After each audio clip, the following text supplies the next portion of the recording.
ठीक है, बाकी लोग आएंगे तो फिर जैसे जैसे आएंगे जुड़ते जाएंगे। हम लोग बात करते हैं पिछले क्लास में हम लोग क्या देखे थे। पिछले क्लास में हम लोग ये देखे थे कि भारत का ज्योग्राफिकल लोकेशन क्या है, यानी भौगोलिक स्थिति भारत का कहाँ है। तो हम लोग ये बात किए थे कि भारत की जो मुख्य भूमि है वो 8 डिग्री अक्षांश पे है और वो है कन्याकुमारी।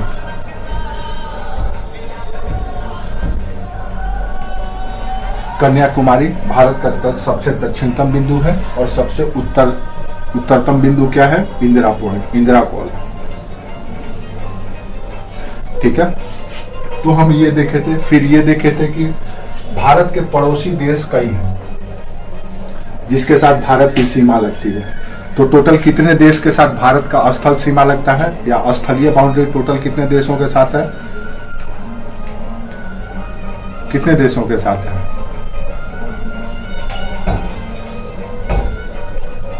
आपको याद है कितने देशों के? 7। Very good, very good. तो भारत की स्थलीय सीमा 7 देशों के साथ लगता है। तो 7 देशों के साथ स्थलीय सीमा लगता है। अब आपको और हमको देखना है वहां पे कि देश के साथ तो लगता है, मतलब भारत को अगर एक देश के रूप में हम देख रहे हैं, देन पड़ोसी देश टोटल 7 है। म्यांमार, बांग्लादेश, चीन, भूटान, नेपाल, इस तरह से अफगानिस्तान, पाकिस्तान, इस तरह से 7 देश हैं। अब सवाल दूसरा ये उठता है कि भारत के कितने राज्यों का इन पड़ोसी देशों के साथ सीमा सटती है। तो ये भी हमको जानना होगा। तो पता चलेगा टोटल 17 ऐसे राज्य हैं, 17 स्टेट, जिसकी बाउंड्री विदेशी या दूसरे देशों के साथ सीमा लगती है। वो भी अपने आप। हाँ बोलो। 8 डिग्री अक्षांश। 8 डिग्री अक्षांश, जैसे अक्षांश देशांतर हम पढ़ाएंगे तो 8 डिग्री। कल बताए नहीं थे कि अगर हम पृथ्वी को एक पिंड मान लें तो उसको हम जो अक्षांश देशांतर कल। तो अक्षांश देशांतर एक काल्पनिक रेखा है, इमेजिनरी लाइन है। उसको हम पृथ्वी को डिवाइड करने के लिए वो रेखा खींचते हैं ताकि उससे हमको पता चल सके। अक्षांश और देशांतर क्यों जानते हैं? क्योंकि अक्षांश और देशांतर से ही हमें किसी भी देश का लोकेशन पता चलता है कि वो कहाँ पे है। अब हम कह दे भारत, तो इस धरती पे भारत कहाँ पे है, तो इसकी पता हमें इसी से चलती है। किससे? अक्षांश और देशांतर से। तो इसके बाद जो क्लास होगा हम लोग का अक्षांश और देशांतर का होगा। पहले हम लोग भारत को समझ लें कि भारत कहाँ पे है और भारत के साथ कौन कौन से बाउंड्री जुड़ी हुई है। तो हम लोग देखे थे कि कल 7 मेजर कंट्री था जिसके साथ भारत का सीमा लगता है। अब सवाल ये उठता है कि किन राज्यों का इन विदेशी देशों के साथ बाउंड्री लगता है। 1 मिनट थोड़ा सा रुक जाइएगा आप लोग। हेलो, गुड इवनिंग मोहित। ठीक है, अभी क्लास ले रहे हैं, कुछ अर्जेंट है तो बोलो, नहीं तो 1 घंटे के बाद बात करें। ठीक है बच्चे, हम कॉल करेंगे आपको।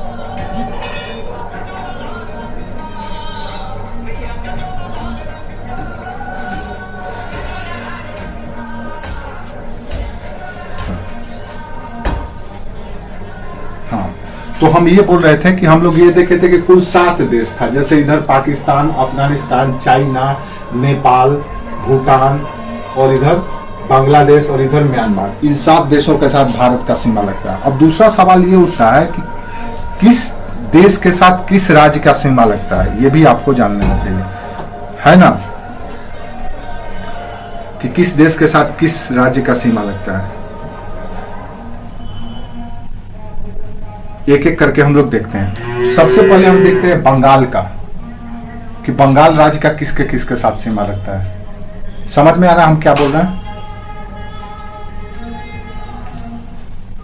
हम ये बोल रहे हैं कि हम ये देखें कि भारत के चारों ओर ऐसे, अगर देखा जाए तो ऐसे ऐसे ऐसे है भारत। तो भारत के ये जो बाउंड्री है, इधर भारत के कई राज्य हैं, जैसे ये गुजरात है, इधर राजस्थान है, इधर पंजाब है, हाँ, इधर महाराष्ट्र है। ये कौन बोला? इस तरह की भाषा क्लास में यूज नहीं करना है क्या? हाँ, ये सब माइक ऑफ करो, माइक ऑफ करो। तो इधर महाराष्ट्र है, इधर महाराष्ट्र, इधर गुजरात, इधर राजस्थान, इधर पंजाब, इधर आप देखो तो इधर बंगाल है,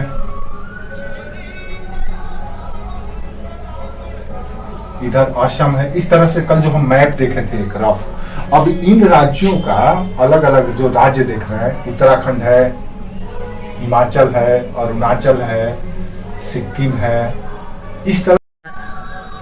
हालांकि ये सवाल बहुत छोटा सा है लेकिन बहुत बार कंफ्यूजन हो जाता है। जैसे आप देखेंगे कि कोई राज्य किसी राज्य विशेष का परीक्षा देंगे, एग्जाम देंगे, तो उस राज्य विशेष की परीक्षा में उस राज्य का सीमावर्ती राज्यों के बारे में पूछा जाता है। जैसे कि आप अगर बिहार का कोई एग्जाम दे रहे हैं या झारखंड का एग्जाम दे रहे हैं, तो आपसे पूछा जाएगा कि झारखंड का किस राज्य के साथ सीमा लगती है। तो आपको पता है किस किस राज्य के साथ झारखंड का सीमा लगती है? बता सकते हैं? कोई बता सकते? राज्य, देश से कहां लगेगा? राज्य झारखंड का किस देश से सीमा लगेगा? कहीं लगेगा? हाँ, वेरी गुड। और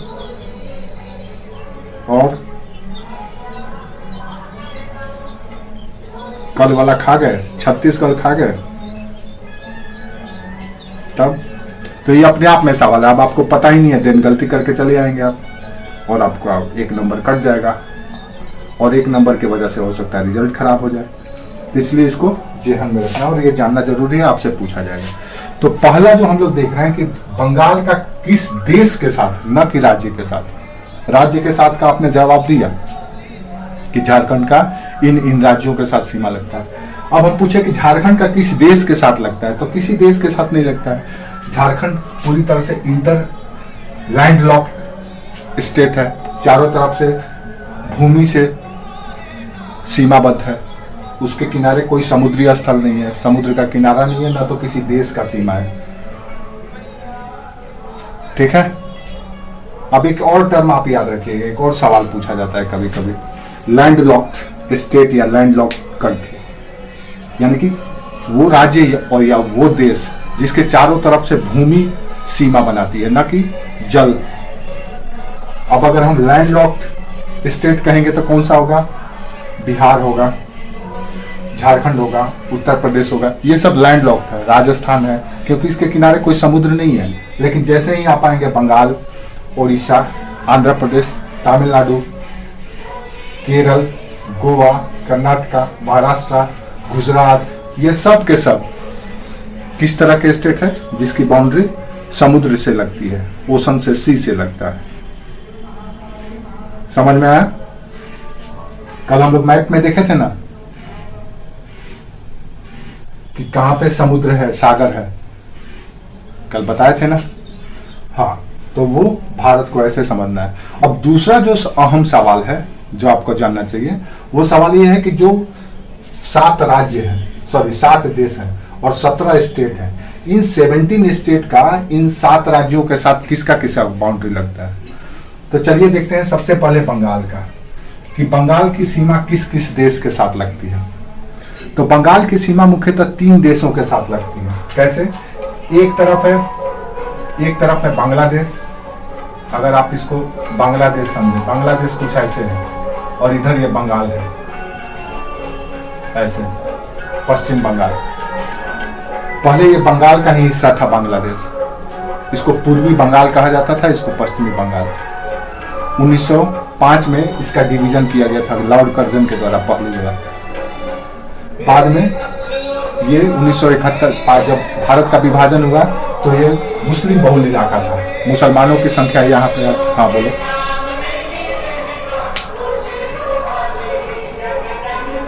क्योंकि बंगाल, ये दोनों ही बंगाल है, तो ये बंगाल का पश्चिम वाला क्षेत्र है, बांग्लादेश का पश्चिम का क्षेत्र है, इसीलिए इसको पश्चिम बंगाल कहा जाता है। जैसे पूर्व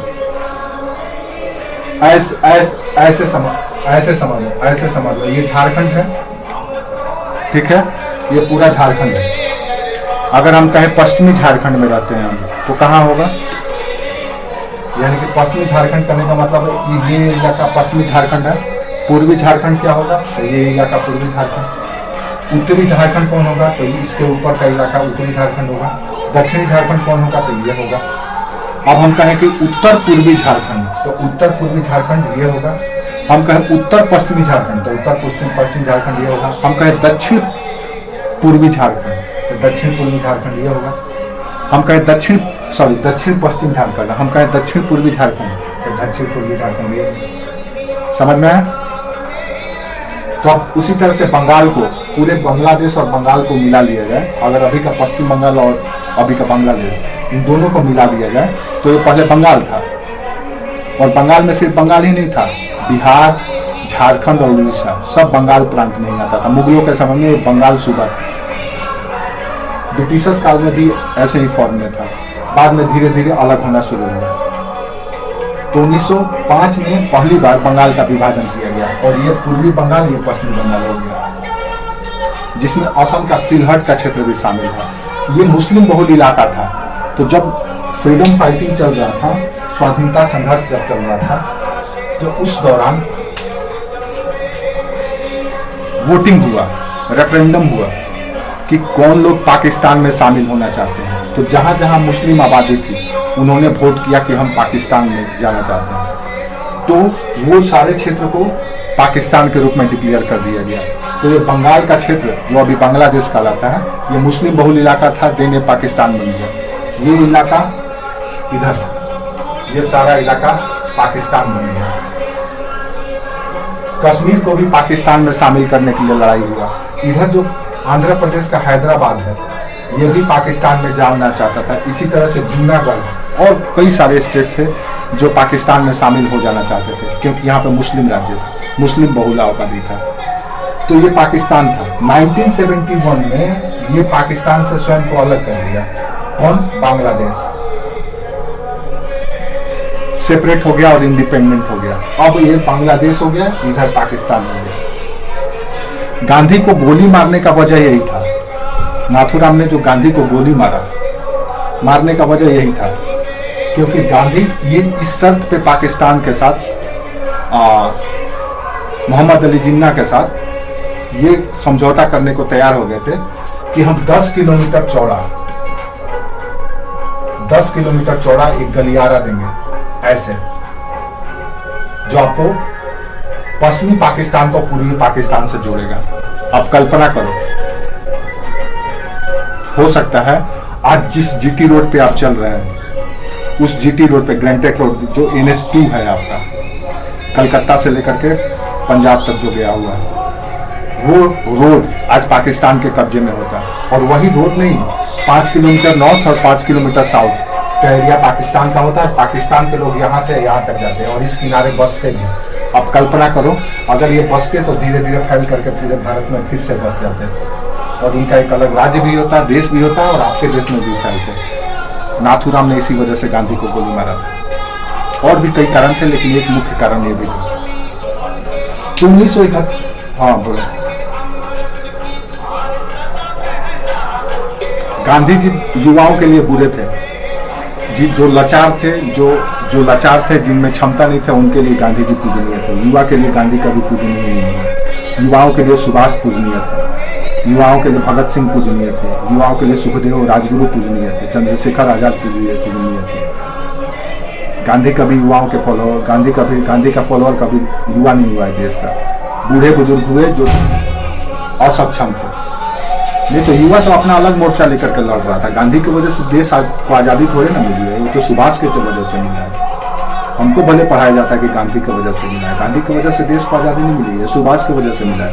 अगर सुभाष यहाँ लेकर के सेना नहीं घुसवाए होते, जापानी सेना, अगर सुभाष अलग मोर्चा नहीं खोले होते, सुभाष की सेना की वजह से रॉयल नेवी में विरोध नहीं हुआ होता फरवरी 1946 में, तो भारत को आज़ादी थोड़ी ना मिलती। गांधी एक लाइजनर थे। गांधी तो खुद रिक्रूट कराए हैं। फर्स्ट वर्ल्ड वॉर के समय गांधी भारतीयों को ब्रिटिश आर्मी में रिक्रूट कराते थे इनको भर्ती करने वाला सार्जेंट कहा जाता था। घूम घूम करके युवाओं को कहते थे सेना में, ब्रिटिश सेना में जाओ। तो गांधी आज़ादी के लिए कभी नहीं लड़े। असली हीरो थे सुभाष, असली हीरो बाद में बने पटेल।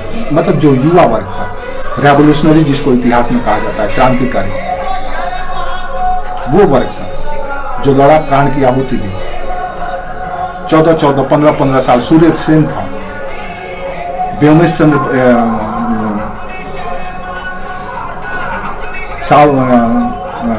क्या चापेकर बंधु थे। इस तरह के लोग जिन्होंने अपनी जान की आहुति दी, प्राण की आहुति दी देश को आजाद करने के लिए। ये तो लाइजनर थे, ये तो पॉलिटिशियन थे, सच कहा जाता है प्योर बनिया थे। फायदे के लिए, अपने पॉलिटिकल स्टेटस के लिए करते थे। उनका कभी ऐसा कोई ये नहीं रहा जिससे आप ऐसे क्यों कर रहे हैं, आप सोच रहे होंगे कि हम ऐसा बात क्यों कर रहे हैं, ये नहीं करना चाहिए। कहना इसलिए नहीं चाहिए, और कहना क्यों नहीं चाहिए, क्योंकि गांधी का कोई भी मूवमेंट सफल नहीं हुआ है। 1917 के चंपारण सत्याग्रह को छोड़ दिया जाए तो उसके बाद इन्होंने जितने भी मूवमेंट किए, 1942 तक क्विट इंडिया मूवमेंट, कोई भी सफल नहीं हुआ है। उससे भारत को कोई कुछ भी हासिल नहीं हुआ है। इनके मूवमेंट से भारत को कुछ भी हासिल नहीं हुआ है, सब बीच में ही छोड़ दिया गया है। इसलिए गांधी को हम लोग गांधी बना दें। गांधी अगर नहीं मरे होते तो उनकी दुर्गति हो गई होती। मार देने के बाद वो शहीद हो गए, अमर हो गए। गांधी को अगर नहीं मारा गया होता तो गांधी की हालत पता है किसकी तरह हो जाती, अन्ना हजारे की तरह। जैसे अन्ना हजारे है ना, अरविंद केजरीवाल यूज करके उनको फेंक दिया। गांधी की हालत जस्ट अन्ना हजारे की तरह हो जाती है, लेकिन मार करके उसको अमर कर दिया गया। जैसे आप देखे होंगे कि बहुत सारे लोग ऐसे होते हैं जिनकी अकाल मृत्यु हो जाती है, दिन और सम्मान मिलने लगता है हमको। उसी तरह से गांधी के साथ में, इसलिए गांधी कोई पूजनीय नहीं थे। जिनके लिए पूजनीय थे वो पूज रहे हैं, जिनके लिए पूजनीय नहीं है आज भी पूजनीय नहीं है। युवाओं को इस बात को जानना भी चाहिए, जिसको इतिहास में गलत तरीके से बताया गया। चलिए अब हम लोग टॉपिक पे आते हैं। तो ये जो मुस्लिम बहुल इलाका था 1971 में पाकिस्तान से स्वयं को सेपरेट कर दिया। देन भारत का भी एक बाउंड्री बांग्लादेश के साथ लग गया। तो ये जो बंगाल है, पश्चिम बंगाल का इलाका, ये इसका इलाका 3 देशों के साथ लगता है। पहला जो पूर्व में सीमा लगता है यह है बांग्लादेश के साथ। हम क्या बात कर रहे हैं आपको पता है? तो पहली बाउंड्री जो लग रही है, हम बात करें कि पश्चिम बंगाल का किन किन देशों के साथ सीमा लगता है, तो हमने बोला 3 देशों के साथ। पहला पश्चिम बंगाल का बांग्लादेश के साथ, दूसरा नेपाल के साथ, और तीसरा भूटान के साथ। इधर नेपाल है, इधर नेपाल है। ये सारा का सारा इलाका बंगाल है, पश्चिम बंगाल। ये देखो ऐसे, ठीक है। तो इधर नेपाल है और इसी के ऊपर में है यहाँ पे भूटान। तो पश्चिम बंगाल का 3 देशों के साथ सीमा लगता है, बांग्लादेश, नेपाल और भूटान। आप देखेंगे आज भारत में करीब 12 करोड़ की आबादी रोहिंग्या मुसलमान, बांग्लादेशी मुसलमानों की भरी हुई है। ये सब इन्फिल्ट्रेट होकर के भारत में इलीगल तरीके से प्रवेश किए हुए हैं। म्यांमार के रोहिंग्या और बांग्लादेश के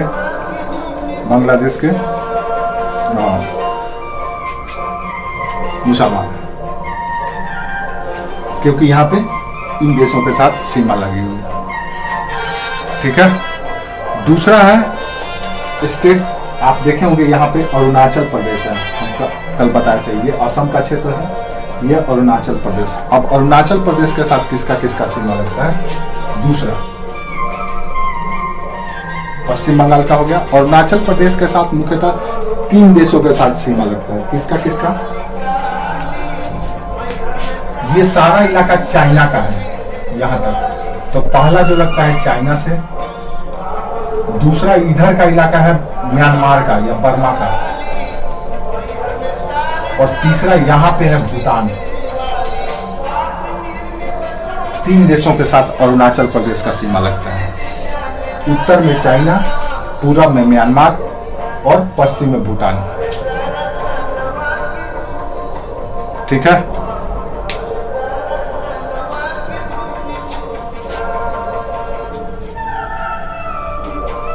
क्लियर है? ये याद रखिएगा एकदम, एक क्वेश्चन कभी पूछता है अक्सर, इसलिए इसको जेहन में रखिएगा। यहीं पे रिकॉर्डिंग स्टेट है असम। असम ये जो क्षेत्र है असम का, ये ऐसे, ये असम का जो क्षेत्र है इसका दो देशों के साथ सीमा लगता है। किसका किसका? तो आप देख रहे हैं, एक तो बांग्लादेश का और दूसरा सीमा लगता है भूटान का। तो असम का दो देशों के साथ, बांग्लादेश और दूसरा भूटान। ये याद रखिएगा, ये हम टेस्ट में पूछेंगे, किस देश के साथ किस राज्य की सीमा लगती है। अब बताओ बिहार का किस देश के साथ सीमा लगता होगा? आप बता सकते हैं? क्या बिहार का भी किसी देश के साथ सीमा लगता है? पता चलेगा ना, एक देश के साथ लगता है, नेपाल। नेपाल के लोग, इधर के लोग और इधर के लोगों में खुलेआम आन जाते हैं। आपको पता ही नहीं चलेगा कि यहाँ के जो लोग हैं नेपाल के क्षेत्र में, जिसको मधेसी कहा जाता है, वो बिहार के ही मूल लोग हैं, लेकिन नेपाल में रहते हैं। इसी तरह से नेपाल के लोग भी भारत में रहते हैं, कोई पासपोर्ट वीजा का जरूरत नहीं है। हमारा ओपन बाउंड्री है, हम दोनों में आन जाना आम बात है, इसके लिए कोई सीमा निर्धारित नहीं किया गया। ठीक है? इसी तरह से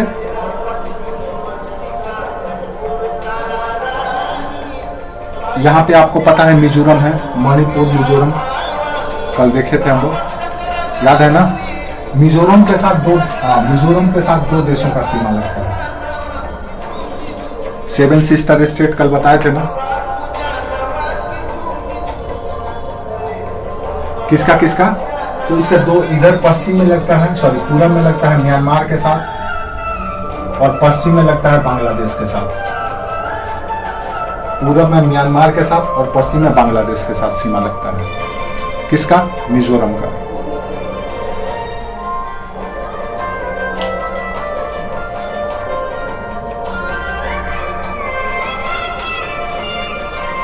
इसी तरह से उत्तराखंड का भी सीमा लगता है। किसके किसके साथ लगता है?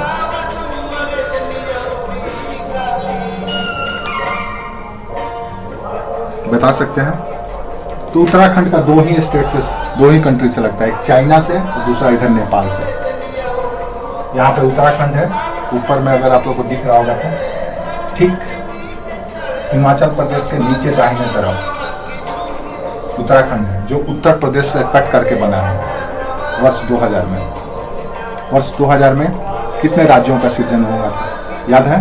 तो उत्तर प्रदेश से कट कर उत्तराखंड, मध्य प्रदेश से कट करके छत्तीसगढ़ और बिहार से कट करके झारखंड। ठीक है? तो ये जो उत्तराखंड है, इसकी सीमा दो देशों से लगती है, एक तो चाइना से और दूसरा नेपाल से।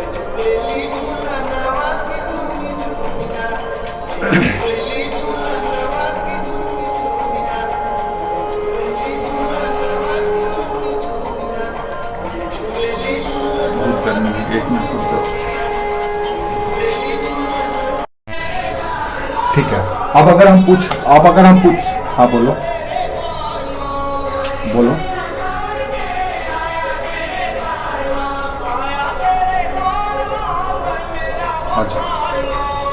अच्छा अभी कहीं पे रास्ते में हो तुम? तो अभी घर नहीं पहुंचे? ठीक है, तो कितने देर में पहुंचो तब तक क्लास खत्म हो जाएगा 6:30 बजे। ठीक है, आओ, कोई बात नहीं। हाँ तो आओ, माइक ऑफ कर लो, आओ। ठीक है, कोई बात नहीं, आओ। अब देखते हैं कि पाकिस्तान, हाँ बोलो।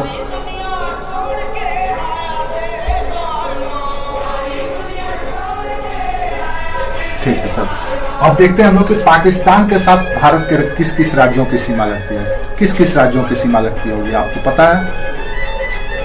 पाकिस्तान के साथ, वेरी गुड। और पाकिस्तान के साथ किस किस राज्य की सीमा लगेगी? तो सबसे पहले उत्तर से चले आओ तो जम्मू कश्मीर, दूसरा पंजाब, तीसरा राजस्थान और चौथा गुजरात। पाकिस्तान के साथ इन 4 राज्यों की सीमा लगती है। अफगानिस्तान के साथ किसका लगता है? सिर्फ और सिर्फ जम्मू कश्मीर। अब वो लद्दाख हो गया, लेह लद्दाख का अफगानिस्तान के साथ लगता है। ठीक है, नहीं पाकिस्तान के साथ नहीं। आपसे पूछा जा सकता है कि इनमें से कौन से राज्यों की सीमा पाकिस्तान से लगती है या किसकी सीमा नहीं लगती है। ठीक है, वेरी गुड। अब ये हुआ आपका जितना भारत का स्थलीय सीमा है, मतलब स्थलीय पड़ोसी सीमा आप कह सकते हैं कि जिसकी सीमा भारत किससे लगती है। अब दूसरा सवाल ये भी उठता है कि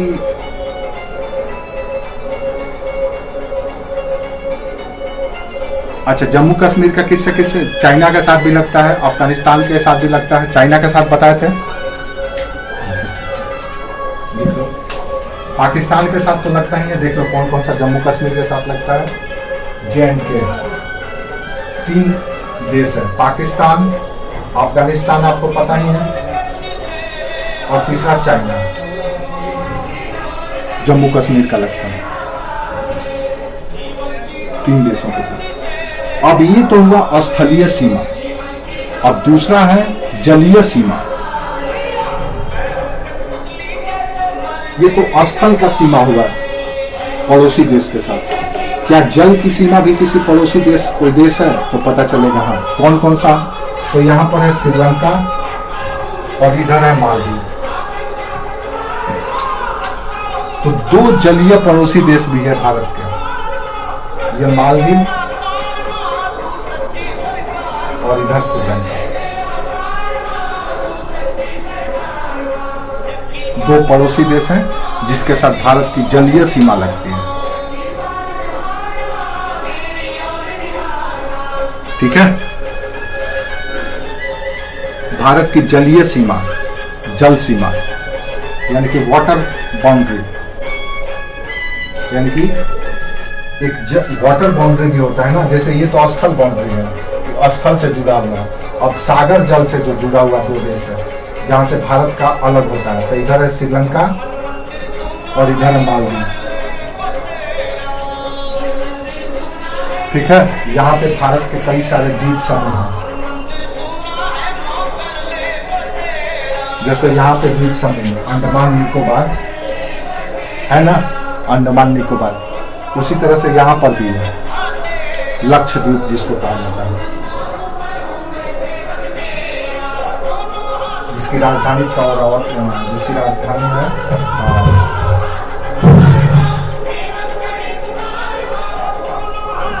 कौरावती। नहीं, मालदीव एक दूसरा देश है। हाँ, जल सीमा है। जैसे भारत का लक्षद्वीप है, छोटे छोटे कई द्वीप हैं ऐसे, लक्षद्वीप है ऐसे ऐसे, उसके नीचे में यहाँ पर है मालदीव।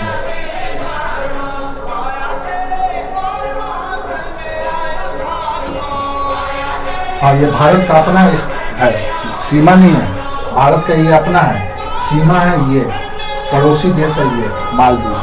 ये आइसलैंड कंट्री है, चारों तरफ से पानी है, बीच में देश है। श्रीलंका जो है ये भी आइसलैंड कंट्री है, चारों तरफ से पानी है, बीच में देश है। आप क्या है, आप प्रायद्वीप हैं, 3 तरफ से पानी है, बाकी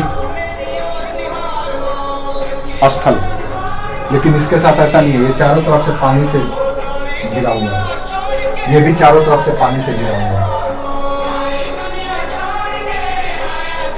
लेकिन भारत 3 ओर से पानी से है, इसलिए इसको प्रायद्वीप कहा जाता है, पेनिनसुला। और ये आइसलैंड है, द्वीप है, द्वीप, ये भी द्वीप है, श्रीलंका द्वीप, श्रीलंका आइलैंड, मालदीव आइलैंड। ठीक है, तो 2 जलीय देश भी हैं जिसके साथ भारत की सीमा है। क्लियर है? अब एक और महत्वपूर्ण चीज है जो आपको जानना चाहिए, ये जो राज्य हैं, इन राज्यों का जो पड़ोसी देशों के साथ बाउंड्री बनता है, उस सीमा का कुछ नाम रखा गया है। वो अपने आप में सवाल, जैसे मान लो ऐसे समझ लो, कि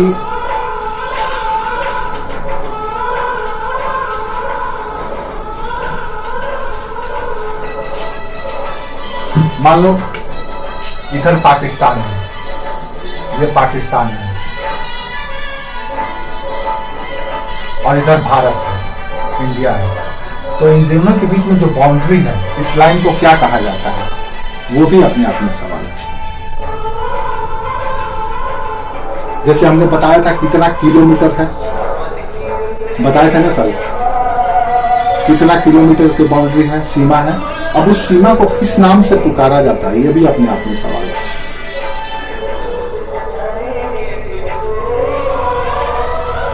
समझ में आया? अब आइए देखते हैं। तो बांग्लादेश का जो बॉर्डर लाइन है भारत के साथ, आप यहाँ पे बांग्लादेश देख रहे हैं। अब बांग्लादेश के साथ जो बॉर्डर लाइन है, इधर से ऐसे, ये जो बॉर्डर लाइन है, इसको किस नाम से जाना जाता है? तो इसको कहा जाता है जीरो लाइन।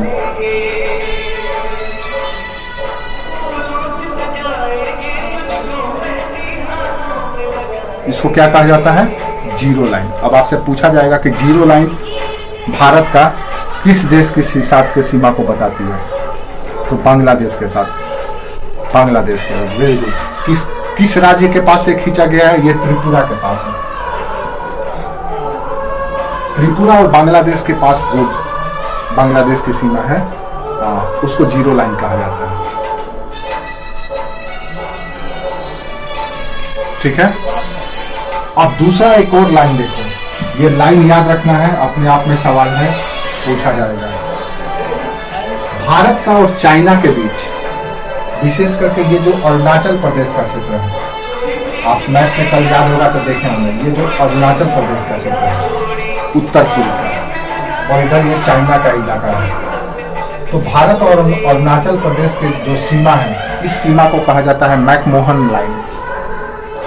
McMahon line.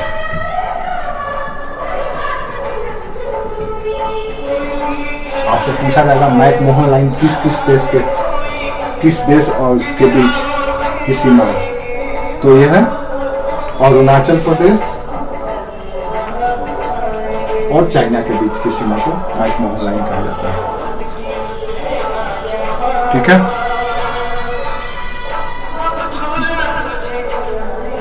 हाँ, अरुणाचल प्रदेश और चीन, ये लाइन वर्ष 1914 में खींचा गया था, जब ब्रिटिशर्स भारत में थे उसी समय उन्हीं का खींचा हुआ लाइन है कि अरुणाचल प्रदेश का उत्तर का ये जो लाइन है, इस सीमा के उत्तर का क्षेत्र चाइना का होगा, इधर का भारत का होगा। आज भी चाइना इस क्षेत्र पर अपना दावा ठोकता है कि मेरा क्षेत्र है, और भारत के साथ उसका विवाद है इसको लेकर के। मोदी सरकार इस क्षेत्र में पूर्ण सड़क बनाई है, जिसकी वजह से चाइना का दिमाग खराब होता है। इधर से ही आता है ब्रह्मपुत्र नदी और असम में प्रवेश करता है, और असम में बाढ़ लाता है। हम लोग पढ़ेंगे जब फिजिकल ज्योग्राफी पढ़ेंगे तब। तो 1914 में अरुणाचल और चाइना के बीच में जो लाइन खींचा गया बाउंड्री, उसको कहा गया मैकमोहन लाइन। तीसरा, पाकिस्तान के साथ जो भारत की सीमा है ऐसे, और इधर भारत के क्षेत्र है, इसके बीच में जो बाउंड्री है, इसको क्या कहा जाता है? इसको कहा जाता है रेड क्लिफ लाइन।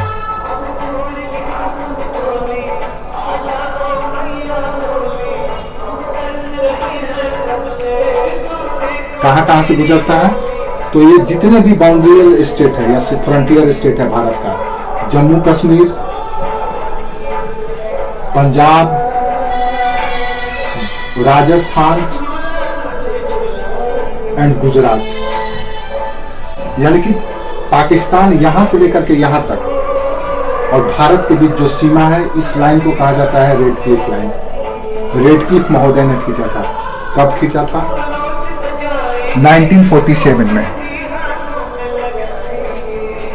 जब भारत का बंटवारा हुआ था, पाकिस्तान को भारत से अलग किया गया था, उसी समय इसको खींचा गया था रेड क्लिफ महोदय के द्वारा 1947 में। रेड क्लिफ महोदय आर्कोलॉजिस्ट थे, पुरातत्वविद थे। उन्होंने ही भारत और पाकिस्तान का बंटवारा करते समय ये लाइन खींच दिया। इसी को एलओसी कहा जाता है, लाइन ऑफ कंट्रोल।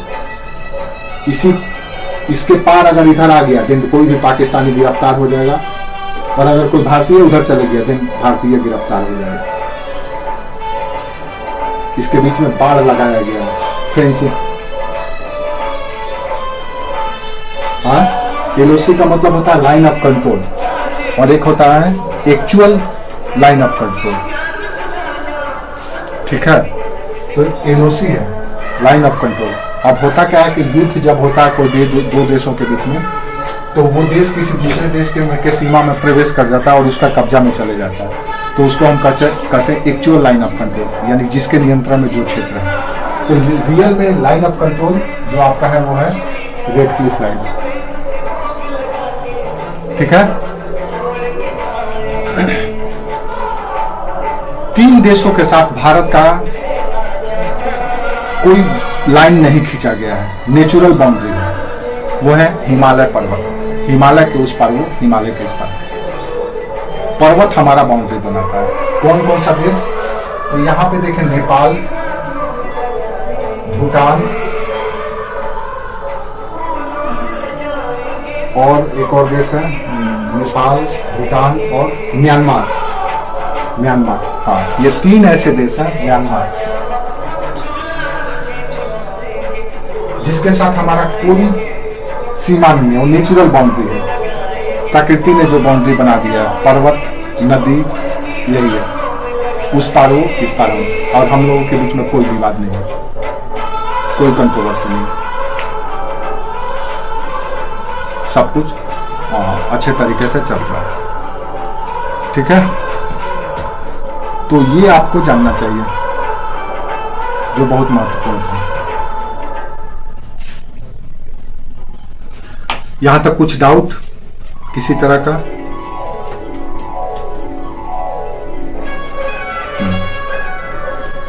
अच्छी बात है, अगर नहीं है तो म्यांमार, भूटान और नेपाल। म्यांमार, भूटान और नेपाल, इसके साथ भारत का कोई बाउंड्री नहीं है, नेचुरल बाउंड्री। 2 मिनट का टाइम था।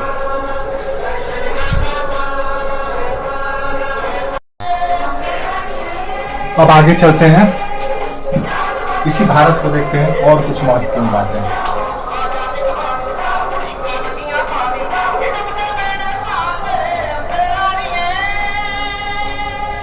आप देखेंगे तो भारत को जब देखेंगे तो भारत कुछ ऐसे है। ठीक है, तो ये जो है इसको कहा जाता है गल्फ की खाड़ी। हाँ सॉरी, इसको क्या कहा जाता है? खंभात की खाड़ी। गल्फ की खाड़ी, खंभात की खाड़ी, गल्फ ऑफ खंभात, खंभात की खाड़ी।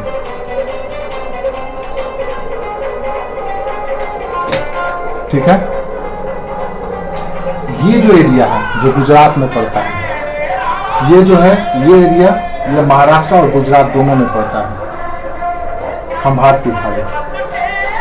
इधर गुजरात है, इधर महाराष्ट्र का भी है, तो ये खंभात की खाड़ी है।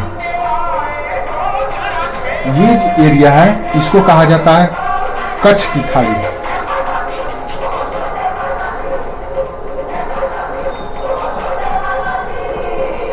कच्छ का रंग भी मरुस्थल, नमक का मरुस्थल है ये। जब आप इस एरिया में भारत में आएंगे गुजरात में, तो पूरा सफेद चादर की तरह दिखाई देगा, एकदम लगेगा कि स्नोफॉल हुआ है, बर्फबारी हुआ है। वो सब नमक का मरुस्थल है,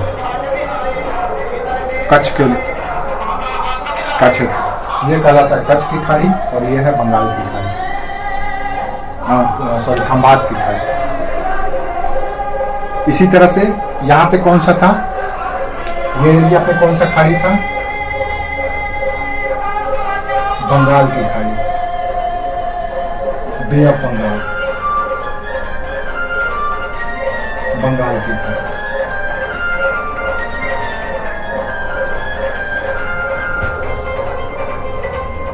ठीक है। इसी तरह से भारत और श्रीलंका के बीच में एक और खाड़ी है,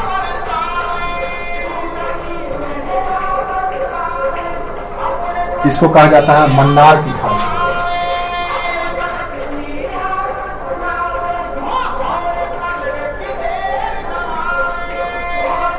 यह है मन्नार की खाड़ी भारत और श्रीलंका के बीच में।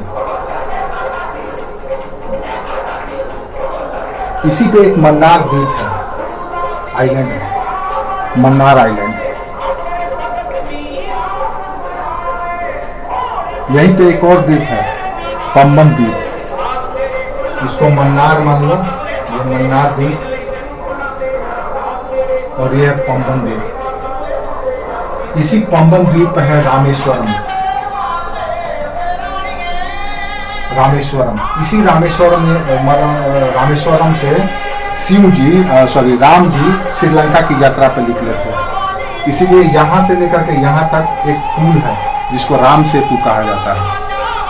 इसी रामेश्वरम में शिव मंदिर, शिव की पूजा राम के द्वारा की गई थी और पुरोहित था रावण। लंका विजय से पहले राम ने जब शिव को याद किया तो जब अनुष्ठान की बारी आई तो पुरोहित को खोजा गया कि पुरोहित कौन। तो हुआ कि इस इलाका में सबसे प्रकांड विद्वान और पंडित है वो है रावण, और रावण शिव का परम भक्त।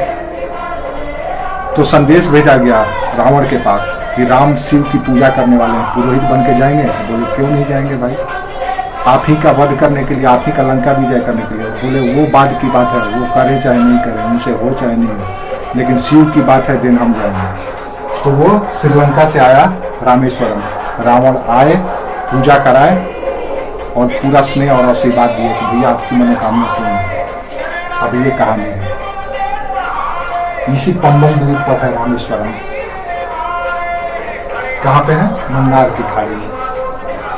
तो आपको 4 खाड़ी मिला देखने को, खंबात की खाड़ी, मन्नार की खाड़ी, बंगाल की खाड़ी और कच्छ की खाड़ी। कहाँ पे अवस्थित है आपको पता चल गया होगा।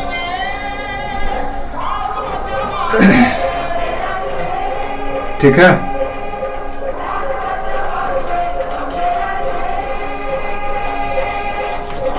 हाँ ये 4 खाड़ी आपको याद रखना है, बंगाल की खाड़ी, मन्नार की खाड़ी, खंबात की खाड़ी और कच्छ की खाड़ी।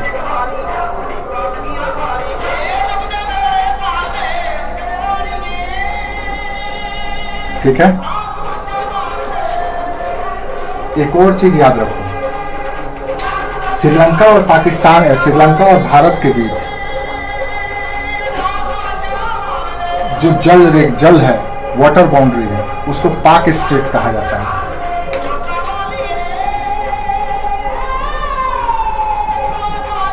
पाक स्ट्रेट, या आप कह सकते हैं इसको जल संधि। स्ट्रेट का मतलब होता है जल संधि। तो भारत और श्रीलंका के बीच जो जल जोड़ता है उसको कहा जाता है पाक स्ट्रेट। स्ट्रेट जल संधि यानी कि 2 वाटर बॉडी के बीच का क्षेत्र जो जोड़ता है। एक होता है चैनल। चैनल क्या होता है? तो चैनल दरअसल 2 स्थल भूमि के बीच का क्षेत्र होता है, वाटर बॉडी, जो 2 स्थल भूमि को अलग करता है, इसको कहा जाता है चैनल।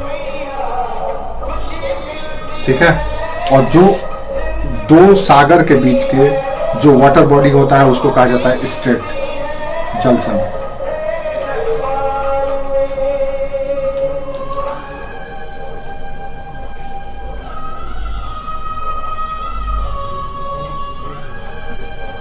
ठीक है,